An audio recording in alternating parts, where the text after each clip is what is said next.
big frustrations is that when I saw, I think it was on Question Time, various shadow ministers from the Labour Party really taking up a campaign that Ed Miliband seemed to have jumped on, which was to do with rent controls. I'd really be interested whether the Conservative Party support the idea, because again, when you do research, they never seem to have worked where they've been tried. And I think it was in New York and in Havana in Cuba, and it caused massive housing problems. Because what they didn't seem to realise was that if the landlord could never increase his rent, he's never going to do repairs. So the standard of accommodation obviously goes down. Also, you actually lose housing stock because, again, buy-to-let landlords are not going to take the risks they have to take when they purchase if they feel that they can never ever get a return on their money.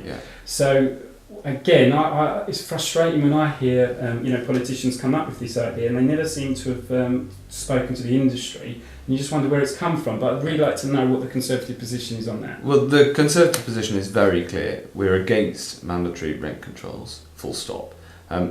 The evidence around the world is that when they've been tried, they've failed. Not only because, as you say, the incentive to do any maintenance is removed, but also because it reduces the overall amount of the housing stock, because you're less likely to build houses and the houses will be taken out of the sector. So you end up with a worse problem, not a solution. So there is this call from the left and from some of the unions who pay the Labour Party all their funds, and so maybe that's where Labour politicians are getting the idea from. But they've never worked in the past. There's no evidence that they'll work.